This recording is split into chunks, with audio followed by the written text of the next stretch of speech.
സംഗീതം നമുക്ക് എല്ലാവർക്കും ഇഷ്ടമാണ്. ഇന്ന് സംഗീതത്തിൽ വ്യത്യസ്തത തേടുന്നവരാണ് നമ്മളെല്ലാവരും. അങ്ങനെ സംഗീതത്തിൽ വ്യത്യസ്തത കൊണ്ട് വൈറലായ ഒരു പുരോഹിതൻ മ്യൂസിക് ഡേയിൽ നമുക്കൊപ്പം അതിഥിയായി എത്തിയിരിക്കുന്നത് ബഹുമാനപ്പെട്ട ജിതിനച്ചനാണ്. ജിതിനച്ചൻ എന്ന് പറഞ്ഞാൽ ഒരു പക്ഷേ നിങ്ങൾക്ക് മനസ്സിലാവില്ല, നമ്മുടെ സ്വന്തം യോയോ അച്ഛൻ. ഏറെ സ്നേഹത്തോടെ സ്വാഗതം ചെയ്യുന്നു. അച്ഛ, അവിടെ നിന്ന് തുടങ്ങാം. ഈ യോയോ അച്ഛൻ എന്ന പേര് അത് കിട്ടിയത് അതെങ്ങനെയായിരുന്നു? ലോക സംഗീത ദിനത്തിൽ മീഡിയ വില്ലേജിലോട് സംസാരിക്കാൻ സാധിക്കുന്നതിൽ വലിയ സന്തോഷം. ലോക സംഗീത ദിനത്തിൻ്റെ എല്ലാ ആശംസകളും പ്രേക്ഷകർക്ക് നേരുകയാണ്.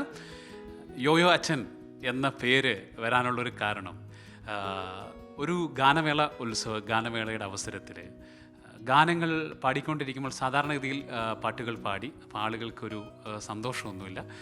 അപ്പോൾ നമ്മുടെ ചങ്കാണ എന്നുള്ള പാട്ട്, ആ പാട്ടിൻ്റെ റിതത്തിനോടനുബന്ധിച്ച് യോയോയും ടിറൊക്കെ അടിച്ചു കഴിഞ്ഞപ്പോഴത്തേന് ആളുകൾക്ക് ഭയങ്കര സന്തോഷമായി. കാരണം ആളുകൾ എന്നോടൊപ്പം കൈയടിക്കാൻ തുടങ്ങി, സ്റ്റേജിൽ കയറി ഡാൻസ് കളിക്കാൻ തുടങ്ങി.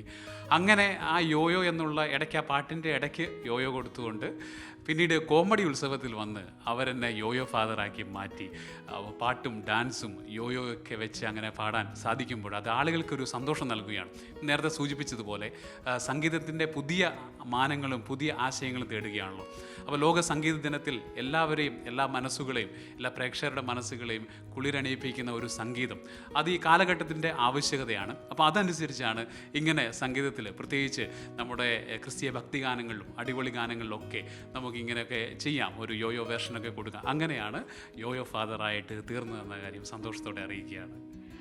അച്ഛ, അതുപോലെ തന്നെ ഇപ്പം ഒരു പുരോഹിതനാണ്, ഒരു മ്യൂസിക് ഡയറക്ടർ, കമ്പോസറൊക്കെയാണ്. എങ്ങനെയായിരുന്നു ഈ ഒരു സംഗീതത്തിലേക്കുള്ള വരവ്? ആദ്യം തൊട്ടേ അച്ഛൻ പാട്ടുകളെ സ്നേഹിച്ചിരുന്ന ഒരാളായിരുന്നു. തൊട്ട് സംഗീതം ഒരു പാഷനായിരുന്നു, ഒരു അനുഗ്രഹമായിട്ട് ദൈവം തന്ന ഒരു സമ്മാനമായിട്ട് കരുതുകയാണ്. സ്കൂളുകളിലൊക്കെ പാടിക്കൊണ്ടിരുന്നപ്പോൾ സമ്മാനങ്ങളൊക്കെ കിട്ടി. അപ്പോൾ അതൊരു ബൂസ്റ്റാണല്ലോ, ഒരു എനർജിയാണത്. തുടർന്ന് നല്ല ഒരു പാട്ടുപാടുന്ന ഒരു വൈദികനാകണം എന്നുള്ളൊരു സ്വപ്നമാണ് സെമിനാരിലേക്ക് ഒരു വൈദിക ജീവിതം തിരഞ്ഞെടുക്കാൻ എന്നെ നയിച്ചത്. അങ്ങനെ സെമിനാറിൽ എത്തിയപ്പോഴും ഒരുപാട് അവസരങ്ങൾ, പാട്ടുകാരനാണെന്ന് അറിഞ്ഞപ്പോൾ തൊട്ട് അവിടെയുള്ള അധികാരികളും അതുപോലെ ബാച്ചുകാരായിട്ടുള്ള സുഹൃത്തുക്കളൊക്കെ ഒരുപാട് അവസരങ്ങൾ തന്നു. ഒരുപാട് പാട്ടുകൾ കമ്പോസ് ചെയ്യാനുള്ള ഒരു അവസരം ലഭിക്കുകയുണ്ടായി. തുടർന്ന് സെമിനാരി പരിശീലനത്തിന് കൊയർ മാസ്റ്ററൊക്കെ ആയിട്ടിരുന്ന ഒരുപാട് ബാച്ചുകാരെ അതുപോലെ കൊയറിനെയൊക്കെ നയിക്കാൻ സാധിച്ചു. അപ്പോൾ അതൊക്കെ ജീവിതത്തിൽ സംഗീതത്തിൻ്റെ ഒരു അടിസ്ഥാനമായിരുന്നു, സംഗീത ജീവിതത്തിൻ്റെ ഒരു അടിസ്ഥാനമായിരുന്നു. തുടർന്ന് വൈദികനായി ശേഷം ഇടവകളിൽ നല്ല പാട്ട് കുർബാനയൊക്കെ കേട്ടപ്പോൾ ആളുകൾക്ക് ഭയങ്കര സന്തോഷമായി, ഇഷ്ടം തോന്നി. അപ്പോൾ കുറേ ആളുകൾ വരികളൊക്കെ, ലിറിക്സൊക്കെ എഴുതാൻ തുടങ്ങിയപ്പോൾ അവരൊക്കെ അച്ഛൻ സംഗീതം ചെയ്യണം എന്നുള്ള ഒരു അവരുടെ ആവശ്യപ്രകാരമൊക്കെ ഒരുപാട് ഗാനങ്ങൾ, ഒരു 50-ലധികം പാട്ടുകൾ കമ്പോസ് ചെയ്യാൻ സാധിച്ചു ദൈവസ്നേഹത്തിൽ. അതൊക്കെ ആളുകളുടെ മനസ്സിൽ കുടിയിരിക്കുന്ന ഒരു വലിയൊരു അനുഭവം ഉണ്ടായി. അതിൽ നിന്ന് പിന്നീട് ഗാനമേളകളിലേക്ക് പോകാനുള്ള അവസരം ഉണ്ടായി. ഗാനമേളകളിൽ പാടി, അപ്പോൾ ഈ പറഞ്ഞതുപോലെ അടിപൊളി പാട്ടുകളൊക്കെ പാടാനുള്ള ഒരു അവസരം കിട്ടി. അപ്പോൾ സംഗീതം ദൈവത്തിൻ്റെ ഒരു ദാനമാണ്, സമ്മാനമാണെന്ന് പറയുമ്പോൾ അത് തീർച്ചയായിട്ടും ദൈവം തരുന്ന അവസരങ്ങളെ ഈ വൈദിക ജീവിതത്തിലൂടെ തന്നെ ജനങ്ങളിലേക്ക് എത്തിക്കാൻ സാധിച്ചു.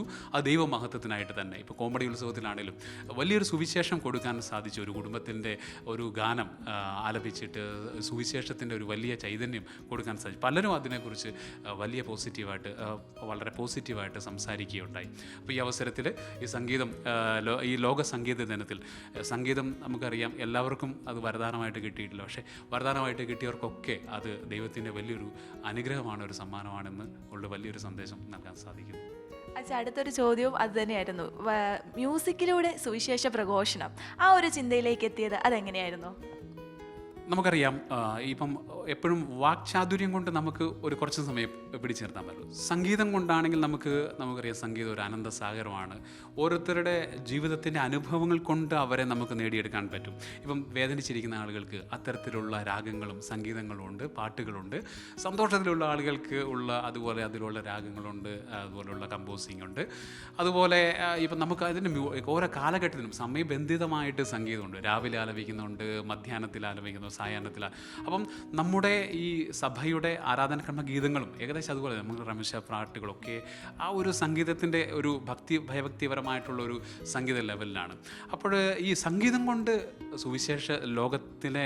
ലോകത്തിൽ സുവിശേഷത്തെ കൊടുക്കാൻ നമുക്ക് സാധിക്കും. കാരണം സംഗീതം ദൈവത്തിൽ നിന്ന് വന്നതാണ്.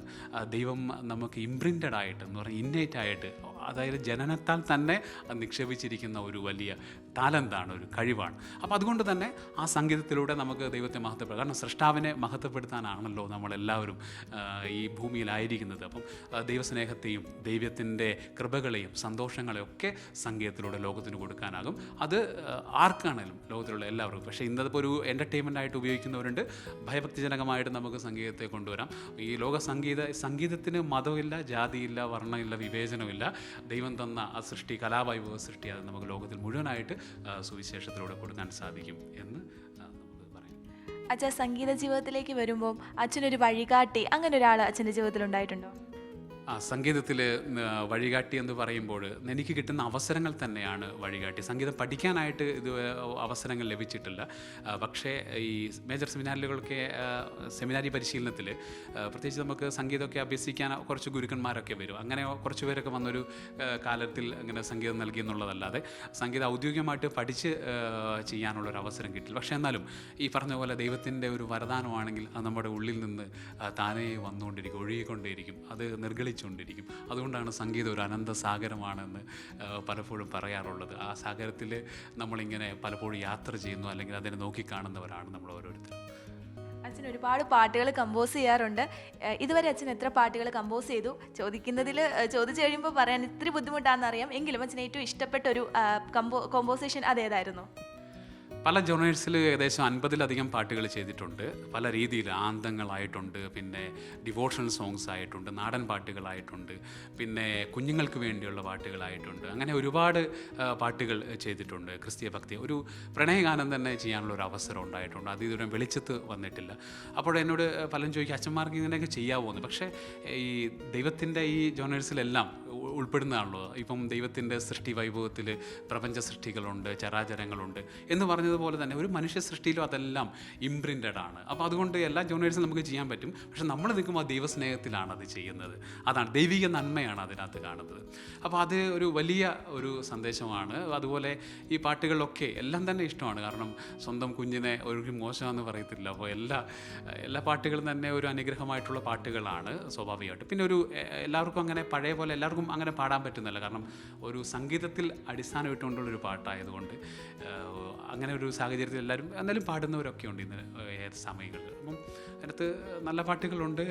അതിലൊന്ന് രണ്ട് പാട്ടുകൾ ഈ കൊറോണ സമയത്താണ് കൂടുതലും ഗാനങ്ങൾ ഇറങ്ങിയത്. കാരണം മനുഷ്യൻ്റെ വേദനകളെ കാണുന്നതാണ്. അപ്പോൾ അതിനകത്ത് ഇറങ്ങിയ ദൂരെ ഇടവക പള്ളി തെളിയുന്നു, അത് കാരണം എന്താണെന്ന് ചോദിച്ചു കഴിഞ്ഞാൽ ഇടവയിൽ പോകാൻ പറ്റുന്നില്ല, ഇടവയിലെ ആത്മീയ ശുശ്രൂഷകളൊന്നും സ്വീകരിക്കാൻ പറ്റില്ല. അങ്ങനെ പിന്നെ പരിശുദ്ധ അമ്മയുടെ എന്നും ഒരു നിഴലായി കൂടെയുണ്ടമ്മ, അതായത് പരിശുദ്ധ അമ്മ എപ്പോഴും കൂടെയുണ്ടെന്നുള്ള ഒരു ചിന്തയിലുള്ള ആ ഒരു ഗാനം. പിന്നെ അതുപോലെ ഒരു പ്രണയഗാനം എഴുതിയത് അതും കൂടെ പാടാം. മധുരിമ നിറയും നിൻ ചിരിയിൽ. അങ്ങനെ ഒരു വലിയൊരു സംഗീത ശേഖരം തന്നെ കയ്യിലുണ്ട്. ഇപ്പോഴും കമ്പോസിങ്ങിനായിട്ട് ഒരുപാട് പേര് കൊണ്ടുവരുന്നു. അപ്പോൾ ഇതെല്ലാം ചെയ്യാൻ സാധിക്കും. ദൈവത്തിന് മഹത്വം, ദൈവനാമത്തിൽ മഹത്വം ഉണ്ടായിരിക്കട്ടെ. ആമേൻ. അച്ഛാ, കോമഡി ഉത്സവത്തിലൂടെയാണ് യോയോ ഫാദർ എന്നുള്ളൊരു പേര് ലഭിച്ചത്. അപ്പം ഇന്ന് ഒരുപാട് പേര് അറിയുന്ന ഒരച്ഛനാണ്. ഈ മ്യൂസിക് ഡേയിൽ നമ്മളുടെ കാണുന്ന പ്രേക്ഷകരോട് അച്ഛൻ എന്താണ് പറയാനുള്ളത്? സംഗീതം താളാത്മകമാണ്, അതിനൊരു റിതമുണ്ട്, പ്രകൃതിയുടെ ഒരു റിതം.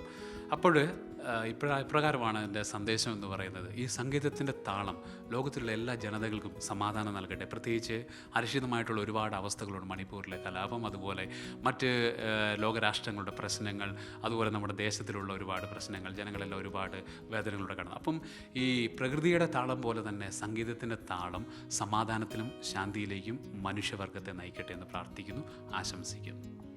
യോയോ അച്ഛൻ ഇത്രയും നേരം ഞങ്ങളുടെ കൂടെ ഉണ്ടായിട്ട് ഒരു പാട്ട് പാടാതെ പോകുക എന്ന് പറഞ്ഞാൽ പറ്റില്ല. അപ്പോൾ അച്ഛൻ്റെ വൈറലായിട്ടുള്ള ഒരു പാട്ട് തന്നെ കേട്ട് നമുക്ക് ഈ പരിപാടി അവസാനിപ്പിക്കാം. അച്ഛാ, ഞങ്ങൾക്ക് വേണ്ടി.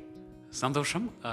നമ്മളെല്ലാവരും എഡ്വിൻ കാരിക്കപ്പള്ളി, നമ്മുടെ ചങ്ങനാശ്ശേരി രൂപക്കാരൻ തന്നെയാണ് എഴുതിയ ചങ്കാണെന്നുള്ള പാട്ട് എല്ലാ വേദികളിലും പാടാറുണ്ട്. ആ പാട്ട് തന്നെ സന്തോഷത്തോടെ ഈ വേൾഡ് മ്യൂസിക് ഡേയിൽ നിങ്ങൾക്ക് സമർപ്പിക്കുന്നു.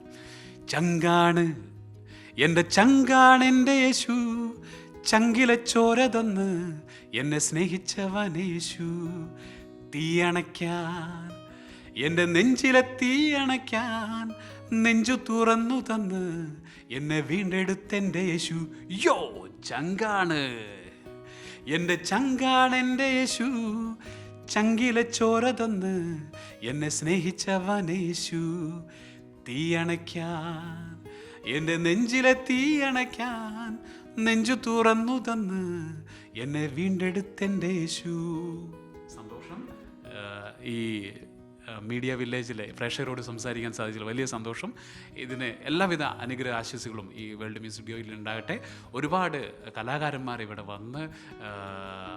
വന്ന് കലകളെ മഹത്വപ്പെടുത്തട്ടെ എന്ന് പ്രാർത്ഥിക്കുന്നു, ആശംസിക്കുന്നു. നന്ദി എല്ലാവർക്കും. താങ്ക് യു അച്ഛാ, താങ്ക് യു സോ മച്ച്.